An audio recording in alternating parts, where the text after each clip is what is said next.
Hello, and a good evening to you this evening. I hope that you had a wonderful day. I know that I did. It was a gloriously sunny day after the storms yesterday, and I did some yard mowing. Been doing a lot of that lately. But this evening, we're here to talk about the perfect business model. So good evening. My name is Jeffrey, and I'm here to share some words and wits of wisdom from Mr. Mufara from a webinar that he did last Wednesday. How many of us have wasted time looking for things? I mean, sometimes we lose sight of what we're looking for, while other times, we look for things and they turn out to be right in front of us. Well, in the marketing world, people do that too. People look for things. We call them opportunities, right? Just like some of us know what we're looking for, a lot of us don't.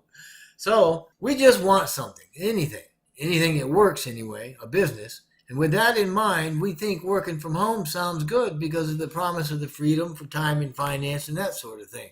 So we go online and we search using all the regular search lines in our favorite search engine, and then we find something that seems to be worth looking into, right? Well, after spending some time and effort and probably some money, we decide, all right, we're going to give it a shot. So then we commit to sticking around to it at least long enough to get to the break-even point. So we work the plan. And that's what we're looking for.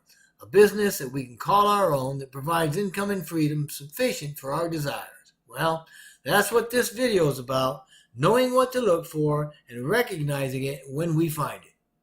To be more effective at finding and managing an opportunity that works for us, we need to know how to look for a good business, what the markers are.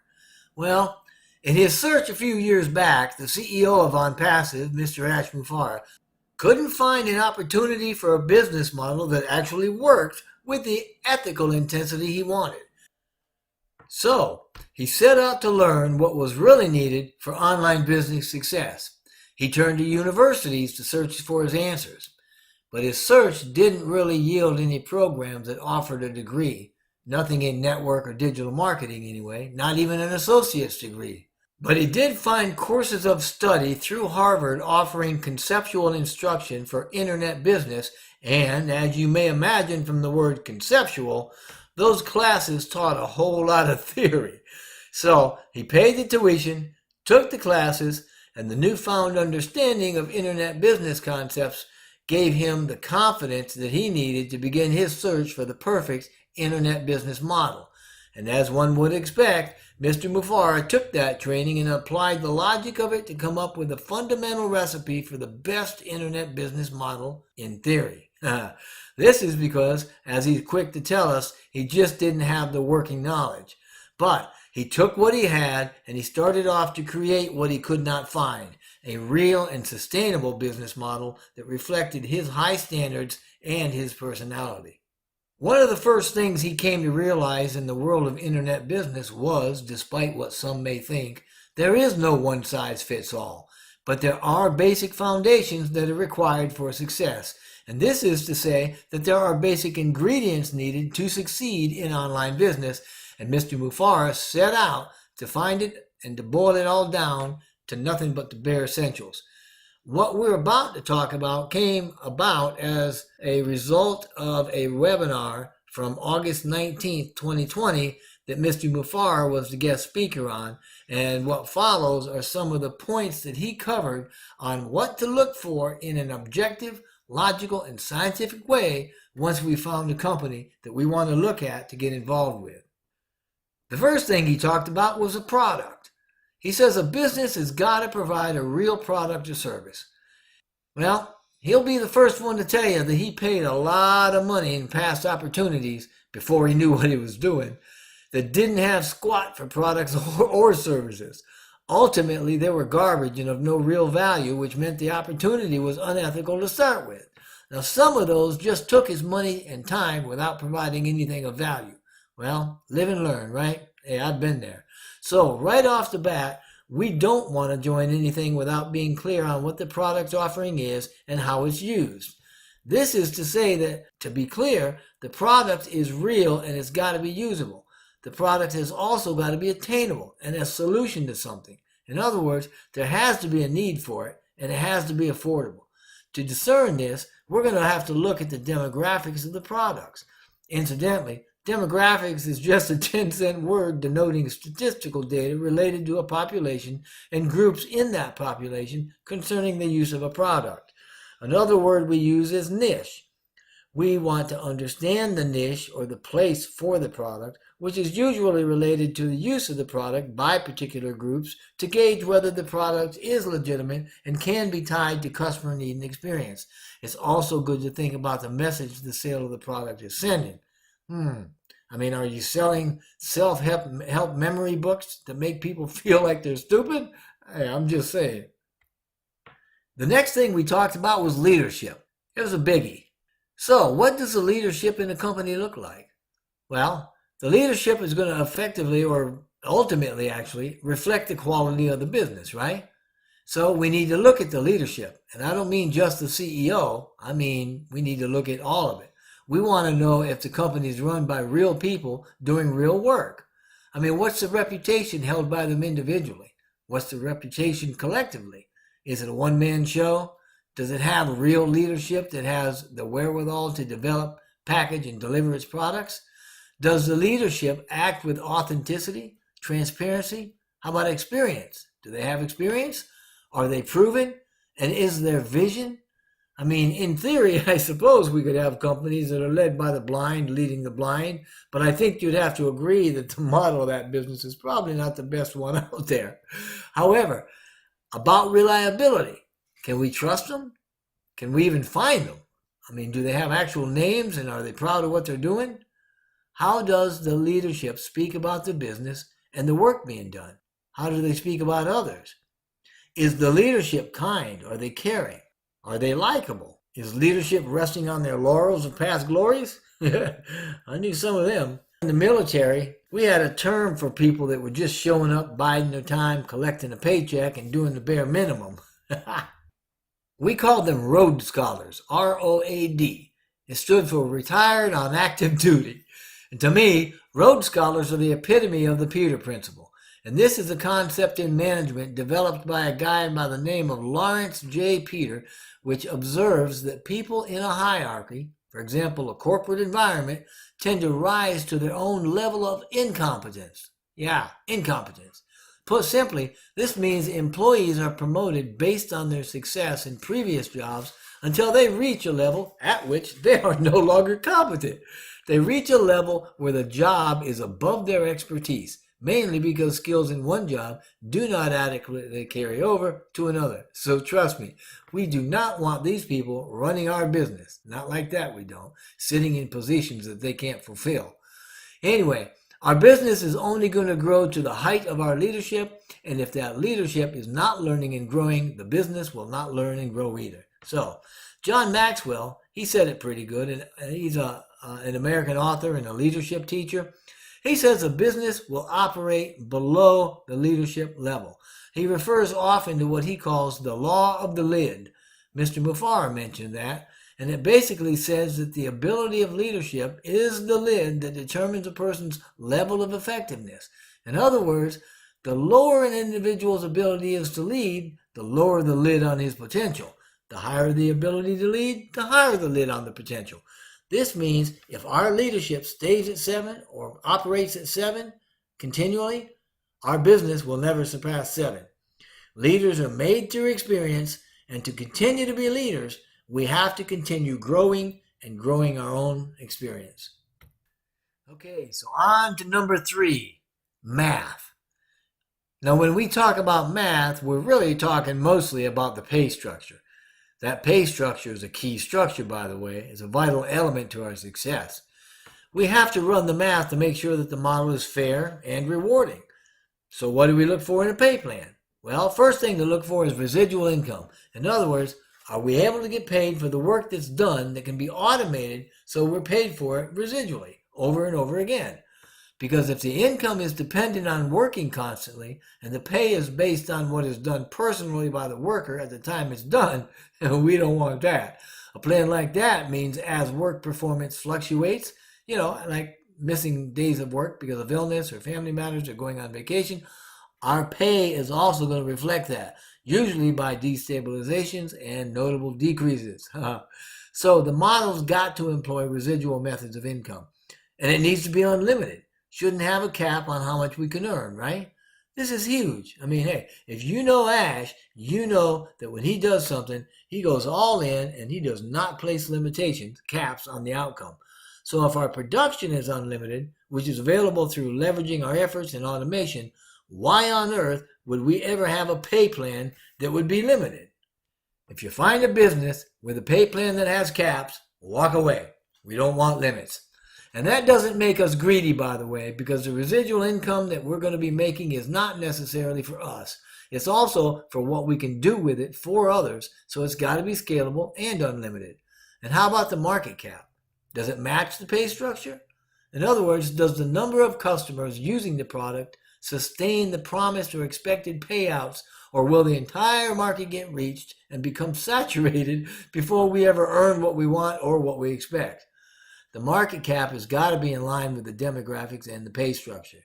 Saying it another way, the number of product users must be accurately reflected in the statistical data of the population and its groups so it can effectively support the pay structure. Well, let me try it again. To put it in the simplest of terms, we need to make sure there's enough product users to provide earning that we want. So let's talk a little bit about corporate structure. Is the model debt-free with good capital? Are they well budgeted? Or are they building the company at the expense of the affiliate? I mean, I don't want to pay for a company if I'm not going to earn anything, right? Does it have an identity? Are they licensed or have they registered the business? Is the domain registered short-term or long-term?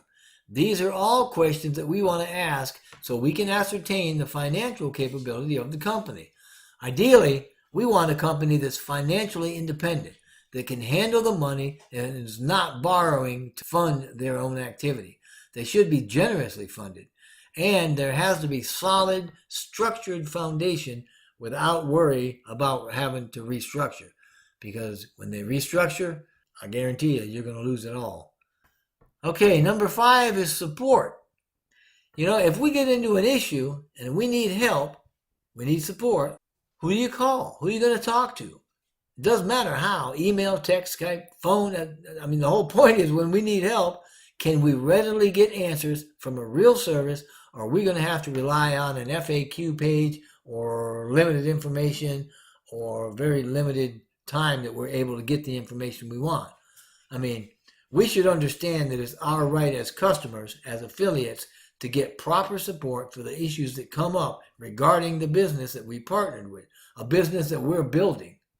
And if we don't have real people to reach out to for communicating the issues, well, if there's no real people that we can get help from that aren't rude, that don't give us grief or complain or act like our issues are an imposition on them, then we need to walk away. You gotta have support, good support. And the better the support, the better the business. The 6th point is technology, because simply we need technology. And through technology, automation. We're looking for new, innovative technology that gives us some automation. And the technology has to be doing the vast majority of the heavy lifting, so to speak, the bulk of the activity. We have to understand what the tech is, too. Is it new, proprietary even? Or is it the same wore-out copycat code we saw in the last generation? Automation. That's what we need. Is it custom? Can they produce sustainable, reliable tech that gives customizable and scalable tools needed for our business? Or do we have to do coding or manually enter data that can't be automatically computed?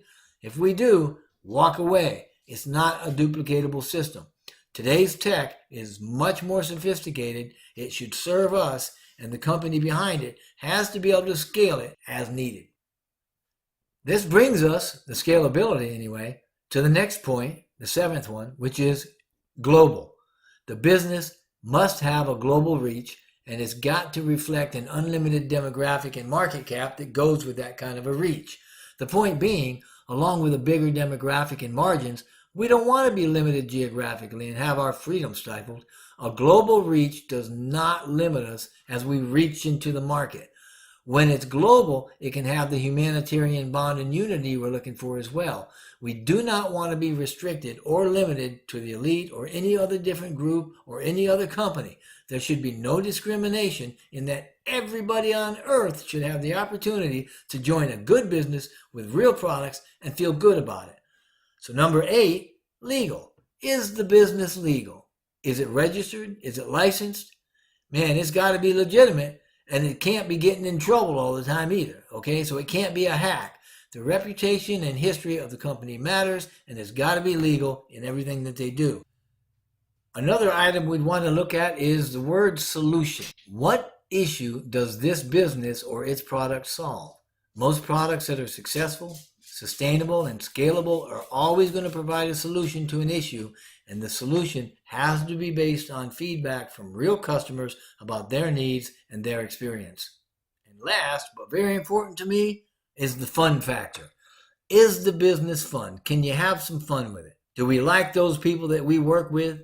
Are we invigorated by the business, by the company? How do the people in the business treat you? Are they fun? Well, a business needs to be respectfully fun and rather enjoyable. So, there it is. When looking at an opportunity to join a business, we need to match what we see against the points that we were just talking about. But let's not fool ourselves. We can certainly love our business, but we're not in the business for love, right? We're in it to win. We're in it to make money. We're in it for prosperity. This is to say that we are in it for quality of life, and money is certainly a part of that. But if we stick to the standards that we give in here, we can find that company. Fortunately, and I do say fortunately because of the end result, about 3 years ago, Mr. Mufara realized the type of company he was looking for, it simply wasn't available. It didn't exist. So he decided to create the perfect business using the points we just mentioned, because the only way for people to have a business like that, one worth keeping for the rest of their lives and to leave as a legacy to their families, was to create it. So Mr. Mufara came up with a model that fulfills the specific criteria that we outlined here, a company that meets and exceeds the high ethical standards of that criteria. Now enter ONPASSIVE. ONPASSIVE is that tech and that company. ONPASSIVE has created the only business in the world that will provide a predictable, leveraged business all the way. The model and the work for those that practice the business. Yes, it's all provided. ONPASSIVE, like the name implies, has done all the tech, the company, everything. And people can piggyback on our success regardless of the background or abilities they have. The only thing that does matter is our desire for success and serving others. That's pretty simple. Wouldn't you agree? It's a business that is designed to bring out the best in those who join and for those around those who join. Don't we all want a real business? A better lifestyle with total peace of mind? In the words of Mr. Mufara, ONPASSIVE is a company to join, quote, for once, for good, for all, unquote. We have done it by design. This is a miracle business model, and it has all the attributes that we've mentioned here and more. We built the technology. It's proprietary, well known, and here to stay. It's scalable. It has leverage, and the pay plan is unlimited. This is so fair. It's not only not complicated and limited, it's simple. This has all been made possible and all brought to us with heart, with meaning, with purpose, to serve humanity with compassion. It's the perfect business model. If we can't succeed with ONPASSIVE, then we have a near zero chance of ever being successful online. You know, a large majority still don't get just how big this thing is, how it's going to work. That's okay though. We know what we're doing. So if you're a founder, good on you. If you're not a founder, but you like the message of this video, then you belong with us. Please get back with whoever invited you here to listen to this, join their team. But if you've not been invited and you want to join with me and my team, then I would certainly ask that you would do that, and I would certainly appreciate you doing that. So just click on the link in the description box below. But regardless of what you choose to do right now, you can use the information in this video to pick whatever business you want. But I'm letting you know, ONPASSIVE is the only business that has ever met all these criterion in one business. So I wish blessings and blessings upon you and your family, and hope that all that you do is successful.